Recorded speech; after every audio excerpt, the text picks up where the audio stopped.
Now, whatever you say about the Labour Party's presidential candidate, Peter Obi, one thing you can't deny or take away from him is the powerful passion and compelling zeal of his supporters. Such is their intensity and dedication that they seem to trump any of the inequities of the Peter Obi movement and whatever advantages the other three front-runner parties might have. When asked about this, his supporters say that in the same way that George Floyd became a symbol of the Black Lives Matter movement and Mahsa Amini has become a symbol of the fight against the oppression of women in Iran, so has Peter Obi become an ideological symbol of the fight for justice and equity in Nigeria, a fight that's being led by the youth who want to see a new generation of honest, committed leaders. But will that passion of youth help achieve the goal of victory in 2023? Can the youth vote, as well as those from the other supporting demographics, be powerful enough to kill off the old-style political dragons? Well, my next guest certainly believes so. In 2015, Ibrahim Abdul Karim, an ICT strategist from Sokoto State, was a fervent supporter of Muhammadu Buhari, spearheading various crowdfunding projects for Mr. Buhari and the APC and helping to raise millions of naira for their campaign. But not anymore. Today, he's turned his support to the Labour Party candidate, Peter Obi. Now, why would that be? Well, to find out, I'm joined now in the studio by Mr. Ibrahim Abdul Karim himself. Thank you very much indeed for coming in. Thank you, Mr. Charles, and thank you for having me. First of all, tell us about the kind of support you gave President Buhari and the APC in the lead up to the election in 2015. I understand you helped them raise a lot of crowdfunding money. I think it started even in 2003. I think that's the first time I have seen Buhari on the ballot paper. And by 2007, I believe that one of the things that happened to him, why he missed that 2020 election, is that he allowed people to define him. So I went to the then TBO, they called them the Buhari organization. I met Hajia Abu Ali, Aisha, I think he's still in APC. And then I found myself to design the first website for him. So we designed the first website, Buhari for Change, which he launched in 2007, just for us to showcase and stuff, so that if somebody said this is who you are, you have a way, because that's, I think, the norms in the world. So actually you have your own website where somebody can come and see actually who you are. So I think it started in 2007, and then in 2011 it happens that I joined the ICT group, and also I move around with him to 29 states. And I have seen all the crowd, and I see the difference between the protest campaign and the normal campaign that the professor is talking about. And then we try to now create a system between that time and 20. But at that moment, he has already said he's not going to campaign again. But in my own thinking, I said, at the North, we're supposed to have something that can bring a block vote for us. So we started a program. I think we try to see how we are going to organize our mocks, and organize our churches, and organize our marketplaces, organize our schools and students, and anywhere that is learning places. So we went around to talk to a lot of lamas and say that we can take advantage of the mosques we have. For example, in my area, in Kawe, in Kaduna, the population of yesterday, on Friday, mosques that we have got almost 20,000 people. That's equivalent to maybe all the rallies that we have seen people going on. So I said, we're supposed to take advantage of that, at least so that we can pull something that can support him by 2015. So when he came back, we have already reached a very long relationship with other faith-based organizations. We have done a pilot scheme for them, and we have done the scratch card for them that time, and they're doing mobilization on their funding for them. So it's make it very easy. We just took what we have for the faith-based organization and showed to him. I said, okay, this is the mocks. We have registered 9,380 mocks in 34 states. We have all the leadership of every box, and we have all the leadership at state level, at the world level, and the federal level. And this is what we're supposed to do, and we are donating 100 naira, like a tithe, as a Christian paying tithe. So we just showed to him, I said, this is what we are doing. So it's easier for us to convert what we already have done, and we have tested, and it's already working with a faith-based organization to move it to his campaign. And he so much loved it, and he said that we should give us a go ahead. And one of the things we did with the scratch card that time is that we tell people to send us the scratch card. So once you send us the scratch card, you send us with your poll unit number. So that poll unit number tells us where you are voting, and also give us your phone number so that we can keep on doing the communication with you. And also because we personalize the what do you call it, the reply. That's when we receive your 100 naira, it's Buhari that is talking to you. So a lot of people feel that this is a medium for them to communicate, they feel involved. And then we use the social engineering aspect of the project, and also we wanted to keep the project. That's where I fall out with the system, because we wanted to keep the project after the election so that it will help to guide the system towards the new Nigeria that we thought of. Because at that moment, everybody believed that once we rally around General Muhammadu Buhari at that moment, we can get somebody that can answer some questions that we had, that we are asking towards the PDP. For example, somebody in the PDP government has already told Nigerians that the Boko Haram are in the government. And then another one told us that the sponsor of Boko Haram is in the government. Then we have another information that there was $16 billion spent on electricity that is not giving us anything. It's not giving us light. And we have a problem with the refineries not working. We have a problem of subsidy. And this is why everybody comes together in 2015 to make sure that at least we remove the PDP and install another new government. That's the basics. And that's why all the young people are excited. We think that that's the end of our strikes. We are not going to go on strike again. We think that is going to be at the end of darkness. We are going to have all these things that we needed. So if I fast track from there to today. Yes. So let me then ask you this. And if you could be a little bit brief in your answer, what is it then about the APC that turned you away from the party, Buhari and so on, after all the support that you gave him and the APC in 2015? I think there is no commensurate, let's say... basically, they haven't delivered. Not that they haven't delivered. They didn't give Nigerians what Nigerians gave to them. For example, every lady that you love, what she wants is for you to love her back.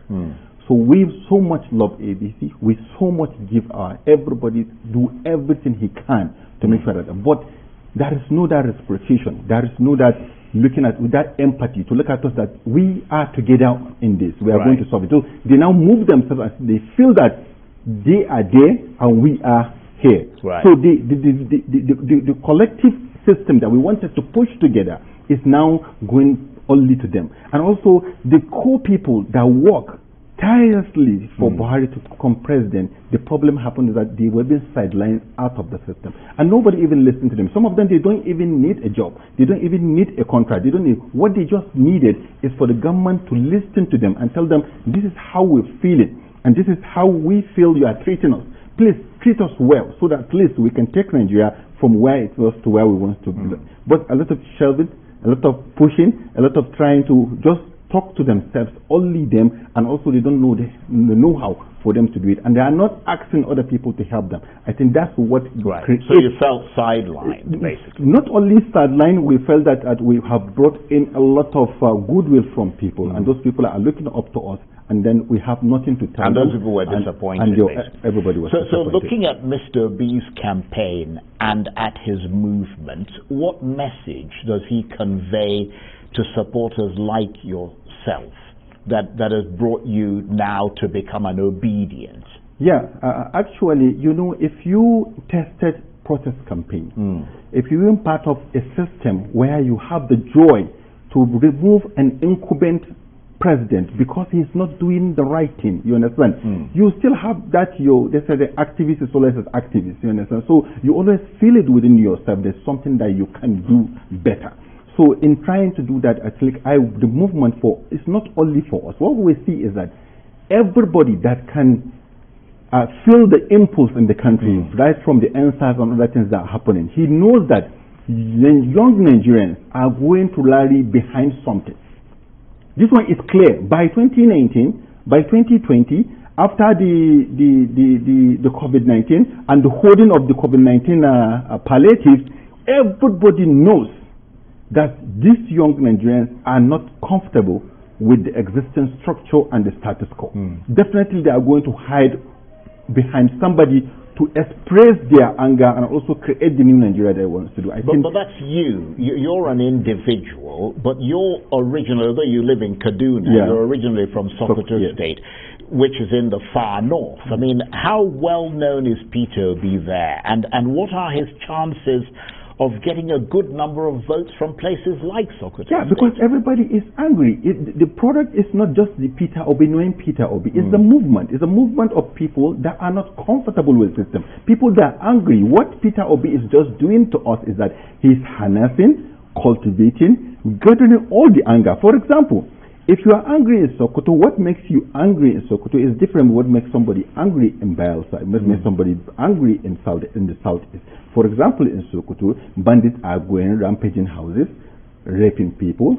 In Kebbi State, for example, I know of a ladies in Yawuri school. I think they are still in captivity. They have been married out.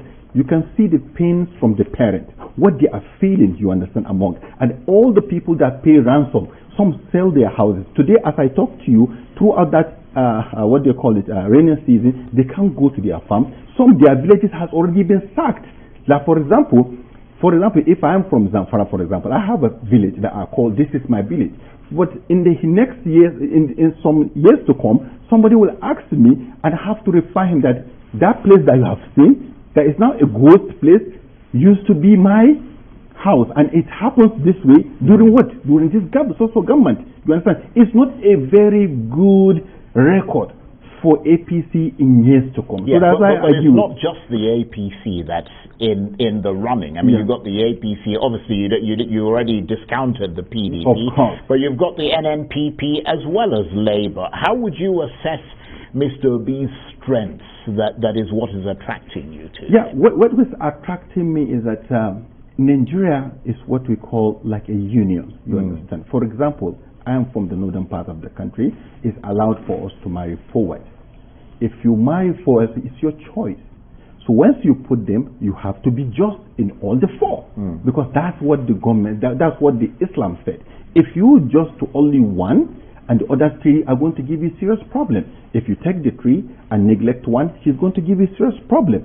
So if we agree that all the geopolitical zones in Nigeria are part of Nigeria, we represent in the National Assembly, then they must be treated almost equally. And also, if you want to move a country forward, a country like Nigeria that is well blessed with mineral resources, we have a good weather, we have the best brains in the world. You understand? What only God asks us to do is how can we forgive ourselves and unite ourselves.